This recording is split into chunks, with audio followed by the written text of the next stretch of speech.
Nessa investigação sobre o caso Varginha, ou em qualquer investigação relacionada à ufologia, a gente tem que ter em mente aqui a diferença entre a narrativa que se constrói e a realidade dos fatos.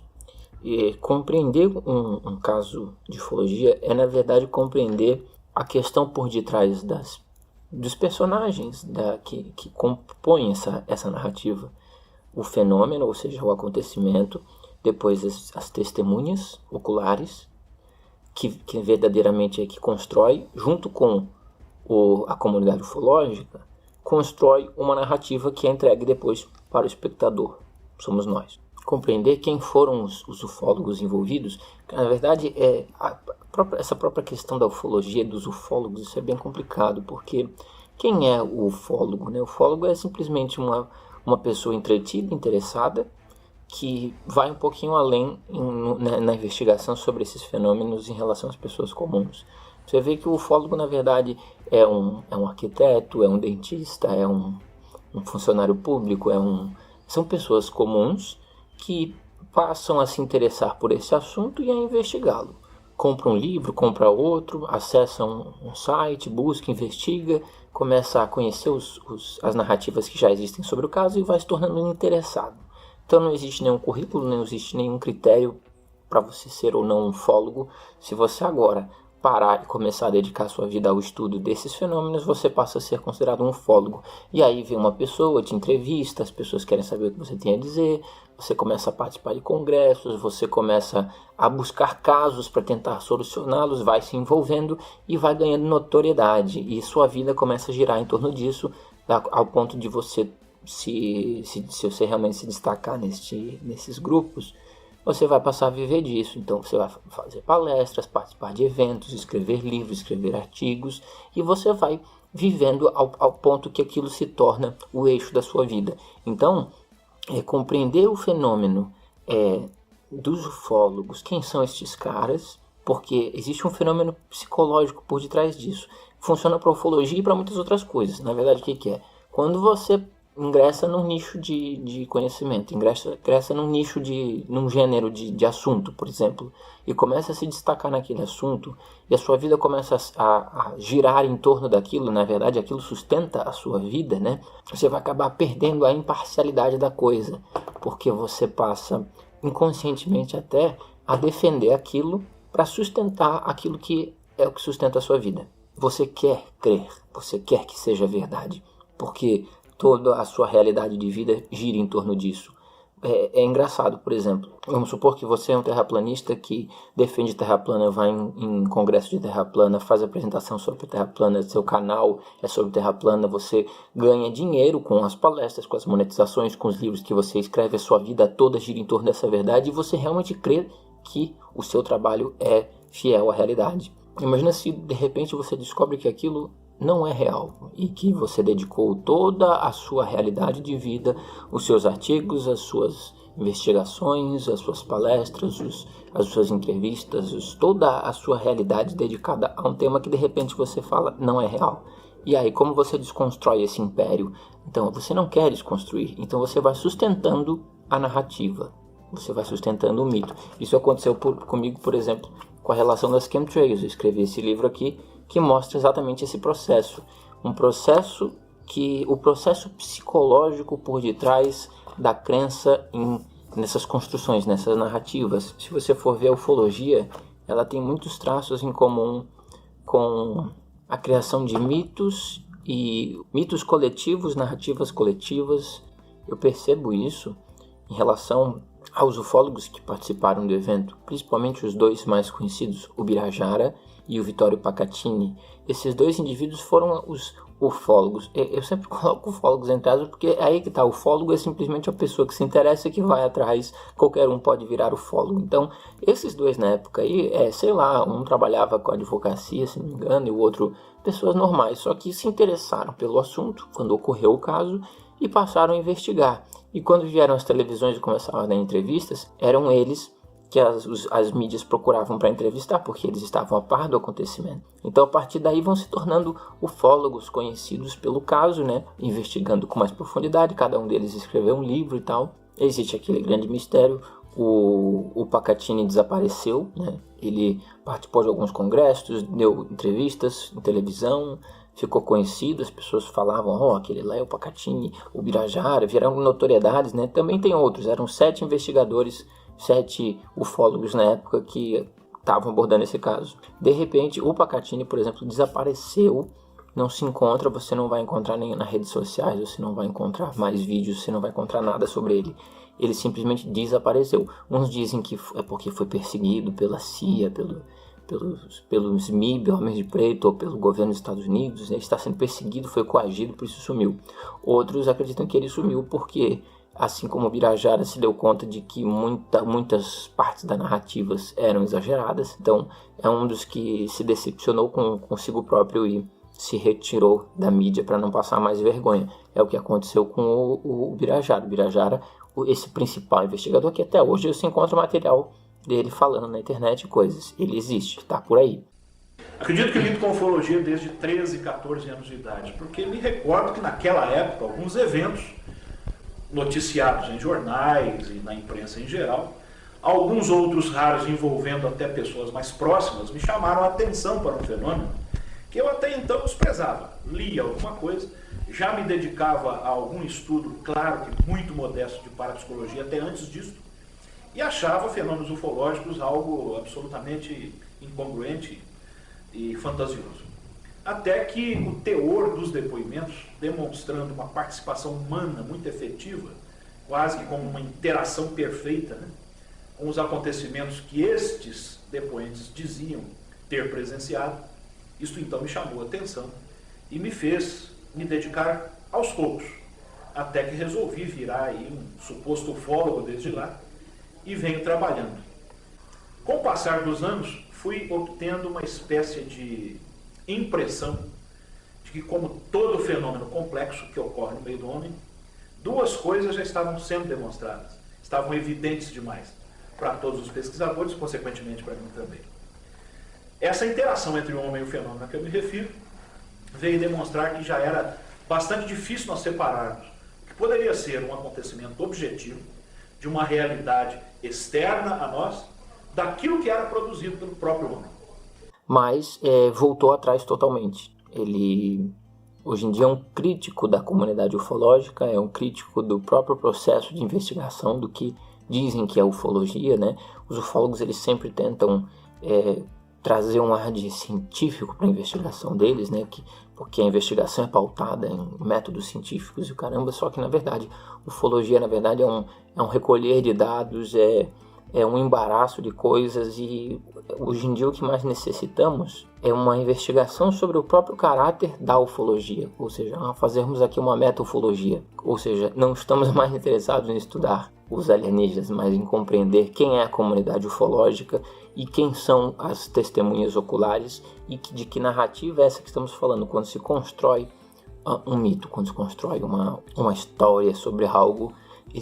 Aí é que tá, só compreender o que se trata o conceito de mito, né? Existem elementos reais, mas as pessoas vão dando seus relatos, os relatos, as testemunhas são subjetivas.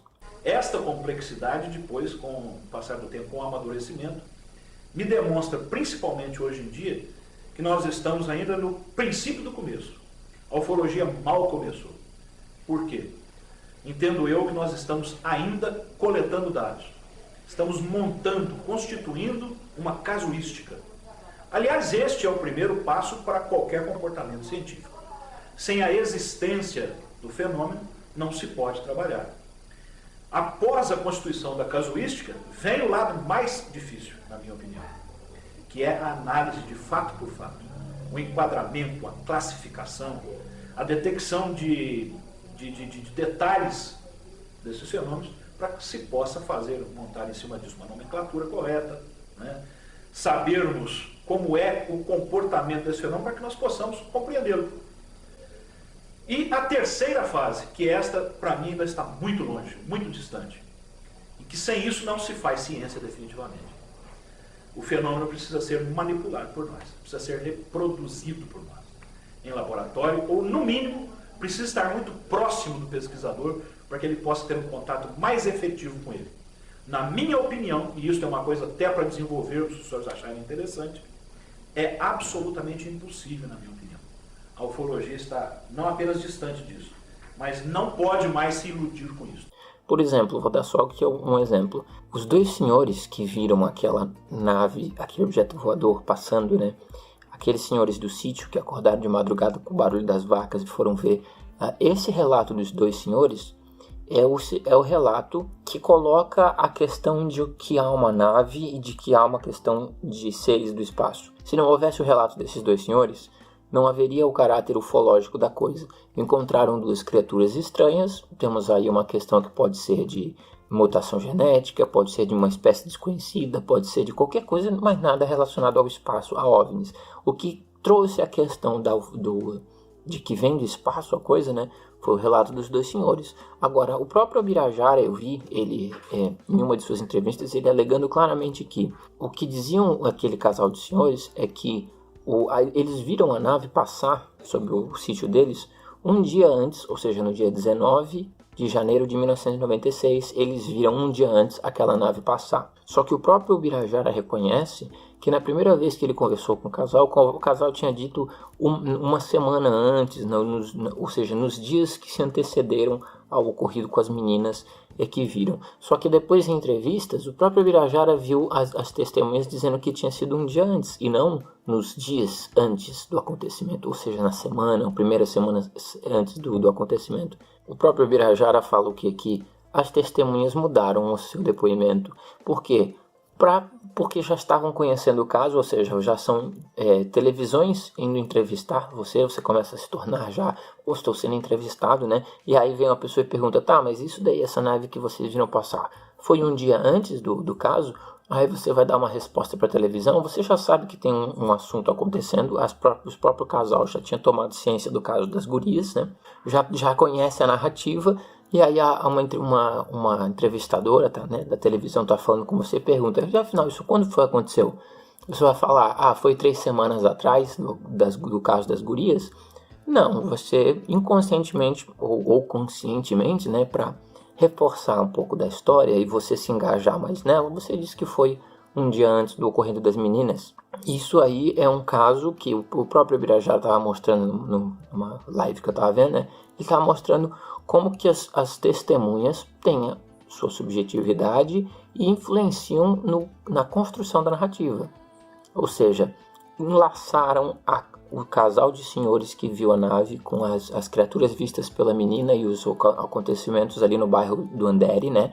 Enlaçaram porque o sítio do casal é em uma região. Os vários acontecimentos da criatura capturada, do incidente com o policial que morreu depois, e a questão das meninas que viram, né? Isso tudo aconteceu naquele bairrozinho que eu mostrei para vocês, o bairro Andere. Agora, o sítio desse casal fica a quilômetros e quilômetros de distância. Enlaçaram os dois depoimentos, o depoimento das gurias com o depoimento dos senhores, e você cria uma narrativa no qual uma nave caiu e criaturas foram encontradas. Só que, na verdade, essa relação que foi estabelecida é basicamente uma construção influenciada pelas testemunhas e amplificada pelos próprios ufólogos, que também querem que seja verdade. Aí que tá, os próprios ufólogos também têm a sua subjetividade, também querem que a coisa seja real.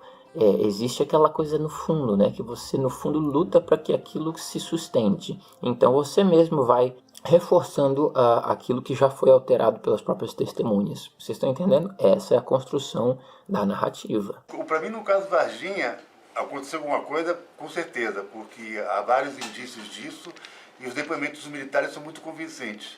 Mas eu prefiro me aliar ao pensamento do professor Ubirajara. Assim. Acho que o Ubirajara deixou muito claro que há uma investigação em curso ainda, que não acabou, mas que ainda não há elementos suficientes para a gente poder afirmar alguma coisa definitiva sobre o que aconteceu lá em Varginha.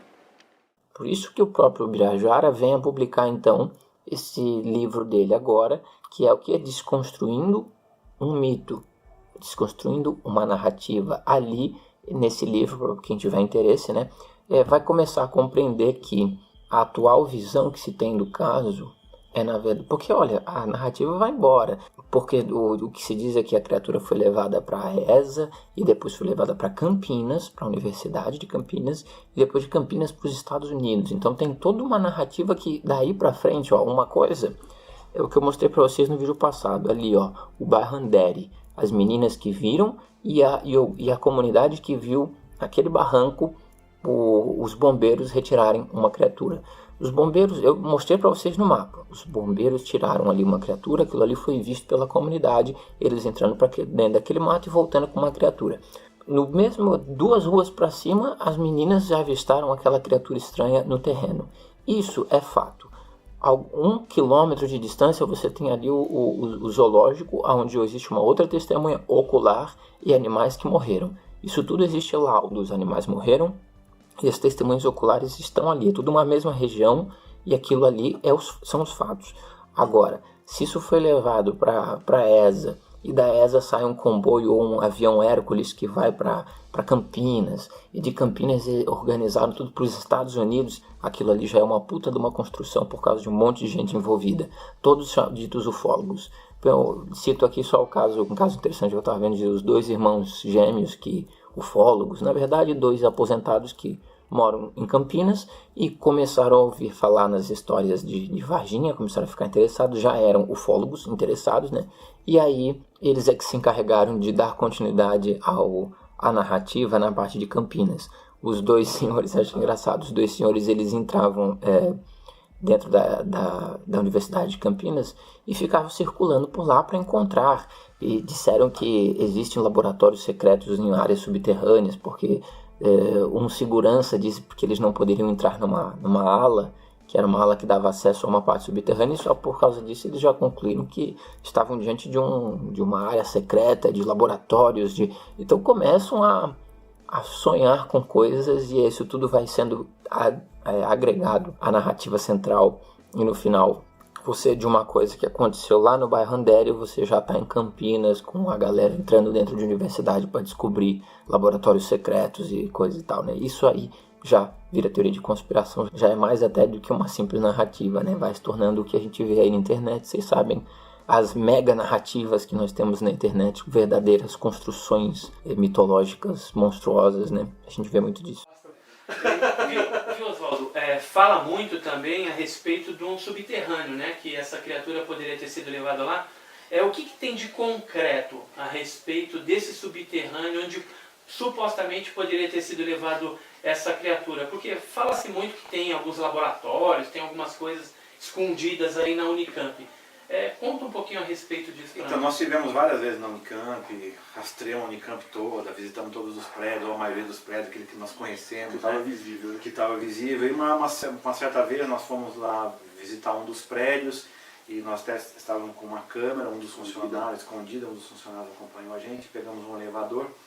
E no elevador tem lá a sequência de números, né, para você apertar. E tinha uma sequência dos andares certo. E tinha uma sequência sem números, né, um ou 2 botões, não me lembro. E nós perguntamos, por que esses botões sem número? Para onde leva? Falar isso aqui é só pessoal autorizado, precisa de um código para descer e acessar e vai para o subterrâneo. É um laboratório, até o cara, na inocência, né?